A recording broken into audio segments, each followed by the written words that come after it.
you had to choose, who would make the list for your respect? Well, God, for sure. As the one who created you and the entire universe, God tops the list. Up next, your mom or dad or the grown-ups who take care of you every day, they deserve your respect, even if they just told you to get off your screen. After all, God put them in charge. Number 3, your teachers and coaches and other leaders make the list too. You may not always agree with them, but God's put them in place to look out for you. Okay, so respect. Check, check, and check. List done. Except it's not. Because when we follow Jesus, respect for others breaks out of the box. Respect isn't just for those in charge. It's a way to show others they are important by what you say and do. That goes for friends and family. But Jesus showed that our love and respect should extend to anyone in God's image, which adds up to, well, everyone. Jesus included those who were looked over and left out. Jesus said to respect even the people you don't get along with.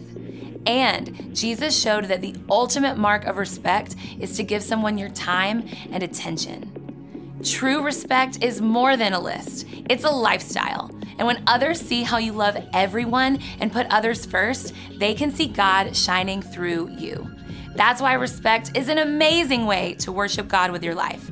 Because worship is about more than just singing loud. It's all about living loud.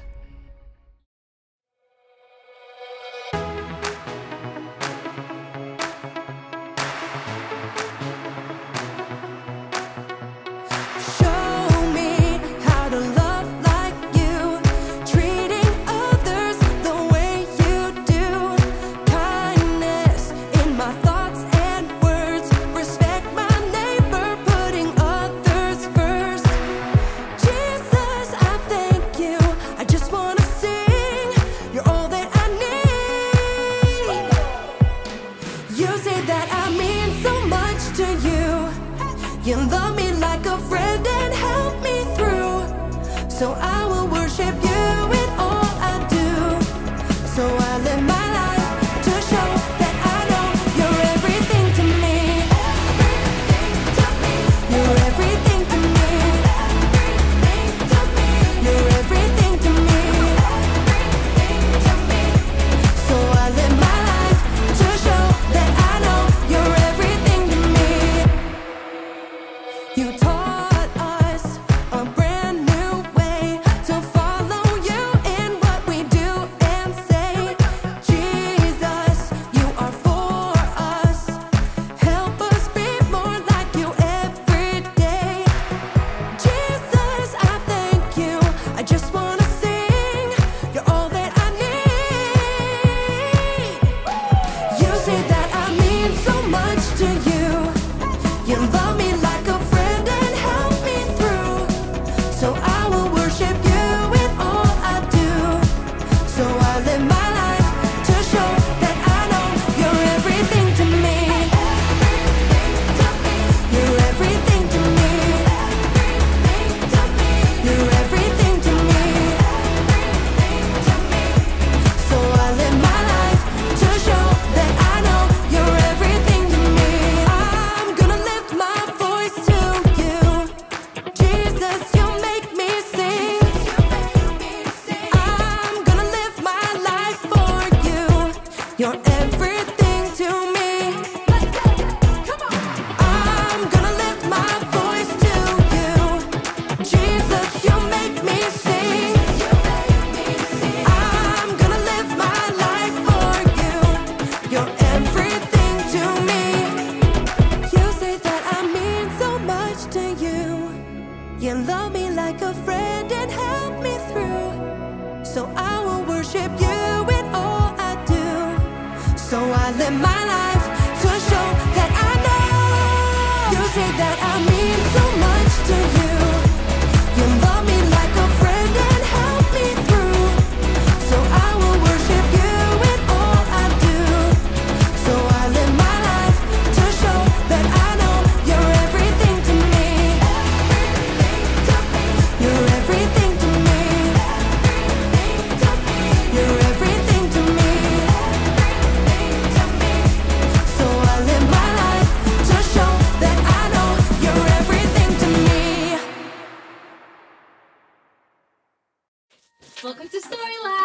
me take that. Oh, thanks, Zeke. This week, we're talking about respect, while we take a look at the story of some guys who weren't used to being picked first for anything. Amaya, what is this?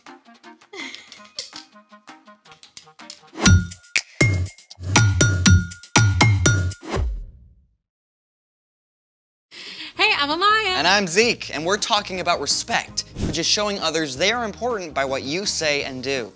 So, I've got something for you. Okay. What do you see?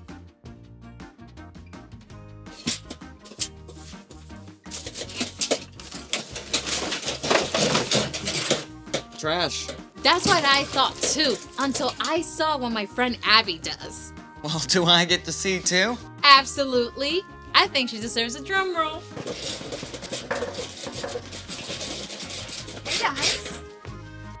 Hey Abby, we're so excited to have you. Can you tell us a little bit about what you do? Yeah, so I make visuals to help people tell their stories. What kind of visuals? It can be anything. It can be a mural or string art or old clothes, and sometimes I make giant sculptures out of trash. That's cool. Is that what we're doing today? Actually, I had something else in mind. You gotta really look at your materials, so try it. It's crinkly. Yeah, exactly. It's crinkly, kind of like a peony petal is crinkly. A pirouette? It's a kind of flower. And so see this cardboard, how it's thick, but it's soft, so you can curve it around like a leaf. Yeah, I feel it. Well, how about this one? Oh, cool. See how in the center, it's like the shape of the inside of an anemone. And then what? It's a flower, Z. Oh, yeah, no, I was thinking some kind of sea creature or something. We could totally do that too, but today I thought we'd make a recycle bin bouquet. I love it. Let's make it! Hey, this is something you can do at home, so follow along. So we're gonna start with some of that trash that we dumped out. We've got a piece of an old shopping bag here, and again, you can feel how it can start to feel like a petal. A petal. Some old magazine clippings. What is this gonna be? That's gonna be the center of a sunflower. With this on top, the inside of a cardboard box, and we're gonna use that egg carton that you found. Hey!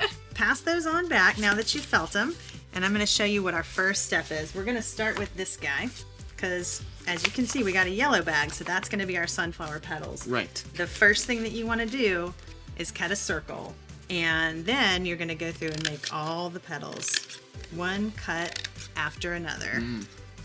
So you can see that takes a little bit of time. So I went on and cut petals for you guys so we can make flowers even faster today. Thank you. Appreciate it. So you can pick up these, and what we'll start to do is take them, and just like we were feeling that paper, start to bend them like petals of a real flower. Because flowers aren't perfect. They have petals going every which way, and that's exactly what this paper lets you do. Okay, so bend. So you can bend them up. And take your next piece and do the same thing. How's that? That looks great. That looks to me like a flower out in the wild. Sweet. So when you've done that with both of them, then we get to glue them together. So you guys think you're ready to glue? Yes, I'm ready. Almost. So you'll take your bigger one. That's your bottom. So you'll take your bottom flower and use your glue gun, and be careful, it gets really hot. So remember, you're gonna wanna have an adult for this. So you just make a ring of glue and press the top flower down so that they stick together. And that's it. You got your 2 layers of flour right there. Oh, I'm so excited to make glue. Here you go. Be careful. Thank you. Awesome. We'll pass this back down. We're gonna glue some more though. How do you feel? I think mine's looking really good. It already looks like a flower, right? Yeah. All right. So now we're gonna get to the green part that you asked about. Our little magazine clipping. And you wanna do little tiny snips. So you can see that definitely takes a lot of time. So I went on and did that one for you too. And you have this little thing that you can start to do the same thing with. Kind of crunch them around. Don't be afraid to wad it up, because Again, flowers aren't exactly perfect. All the little pieces go in all different directions. So you want it to ruffle up. How does it feel? It's looking good, I think. So we'll do the same thing with the hot glue gun. And you'll do a tiny little bit of glue. My turn. How does it look? There it is. Sunflower. The center of the flower. So there it is. You've got your flower already going. But now, you know how the center of a sunflower has like a big lumpy bit in the middle? With all the seeds and stuff. Exactly. So that's what we're going to make with this. So you see how the center of the cardboard has all that lumpy bumpy stuff? That perfectly makes the center of a sunflower where all the seeds are. So we cut it at an angle so we can roll it up like this. This is where it gets fun. You take the big end, roll. So you guys see we're making a big round center for the inside of our sunflower, and it's starting to look all nice and lumpy like the seed part, right? It's going. Yep, and then just glue down that little tail. And the next thing you'll do after that is on the flat side. So you guys can see we're gonna glue it down in the center of our flower. Right in the middle of the green bit, like this. There you go. That's the trick. Not too much, but just enough. Alrighty. Yeah, that looks perfect. Yay! There's the center of it. All our flower needs is a stem, right? Right. So what we have that we use for that, this is some floral wire, which means it's green already on the outside. You can get that at a craft store, but you could use any wire that you guys have at your house. And so what I did is I went on and attached a little piece of cardboard to the top because we're gonna use the end of our egg carton and it has a hole in it. So what we're gonna do is put a little glue right around the bottom. So just like stringing a bead or threading a needle, you're gonna put that wire right through that hole and pull that square down into the base of it. Pull it in nice and snug. Got it. Perfect. And then we'll attach it to our flower. So Zeke, while you're doing that, the next step is to put the glue right here on these things that look like petals. And that's what's gonna hold our flower all together. And then your flower goes on like a hat. And that looks great. Perfect glue. There you go. Wow. And you can bend your flower any way you want so it looks like it's out in the field and blowing in the breeze. And there it is. Your finished sunflower from trash. Wow. Wow. This is lovely. Yeah. It's amazing how you looked at a piece of junk and saw this. And what's super cool is we can do the same thing with people too. Like people flowers? More like if you really see people and get to know them, then you can, see things that are overlooked, see the texture in everybody, see all of their quirks that makes every single person uncommonly beautiful. And that is exactly where we're going today. It's time for The Story Before the Story. Today, we're in the third book of the New Testament, Luke.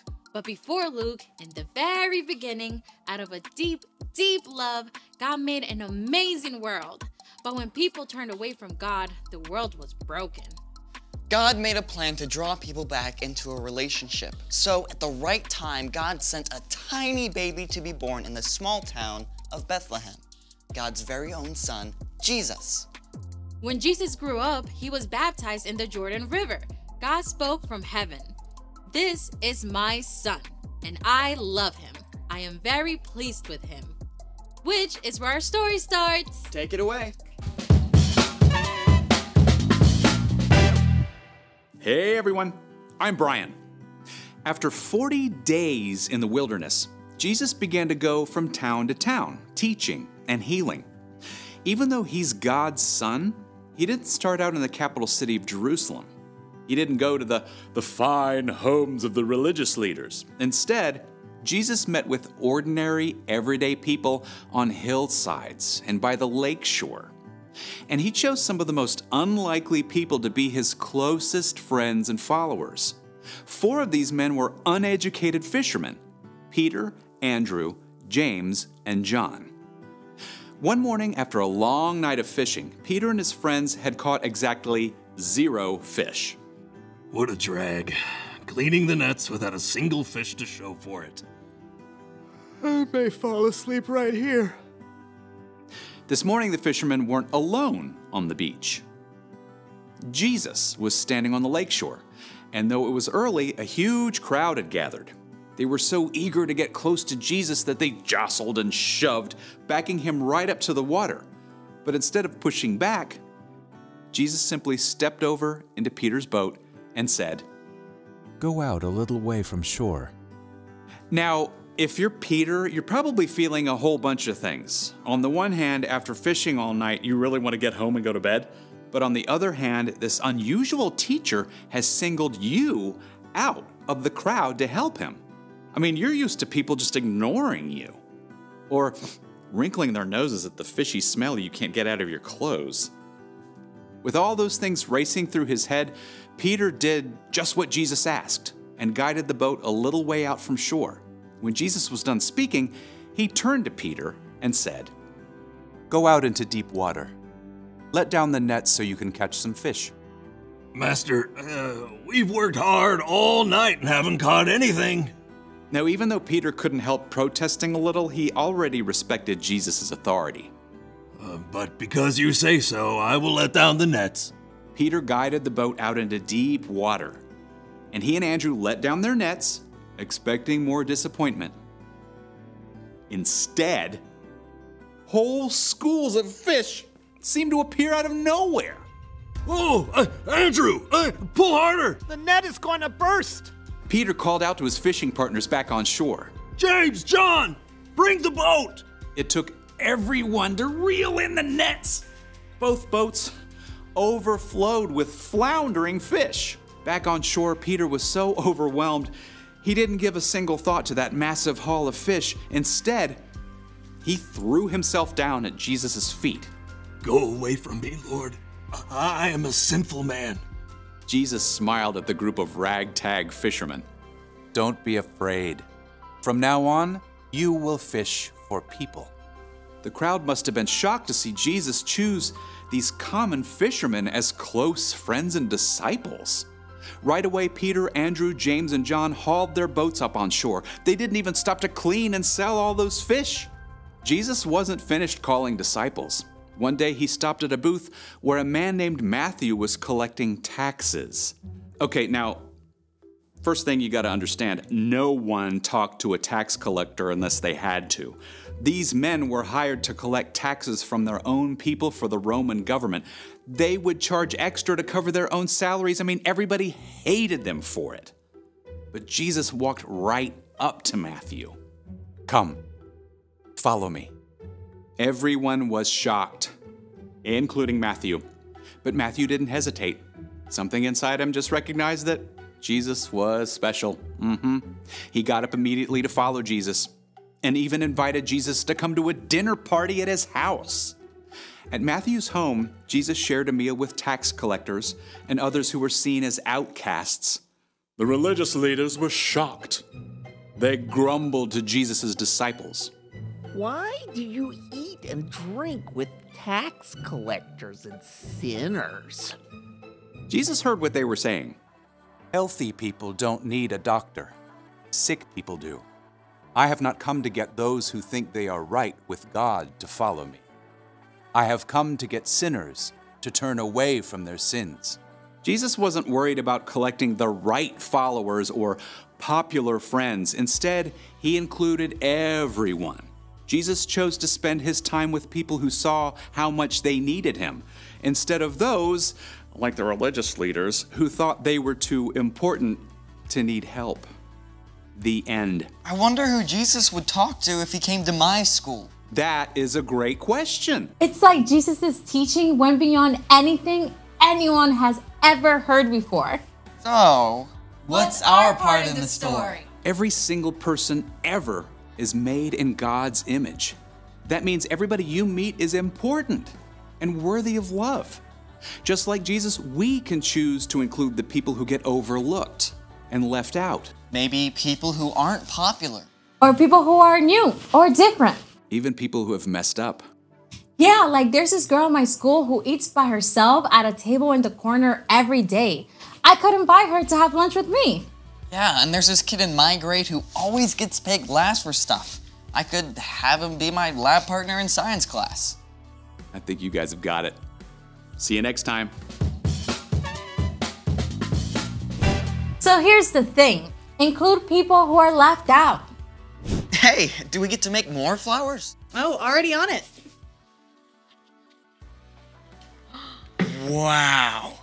I still cannot wrap my head around how this came from a pile of trash. You just got to keep your eyes open and take a good look at all the cool things you find. And the people you meet. Yeah, there's always something amazing to discover. Exactly. Thanks for joining us in the Story Lab. See you next time. Oh, this is awesome. This is so amazing. What did you make this out of? Oh, it's a food box and then a little potato bag inside the center. Incredible. And check out, these are the bottoms of an egg carton too.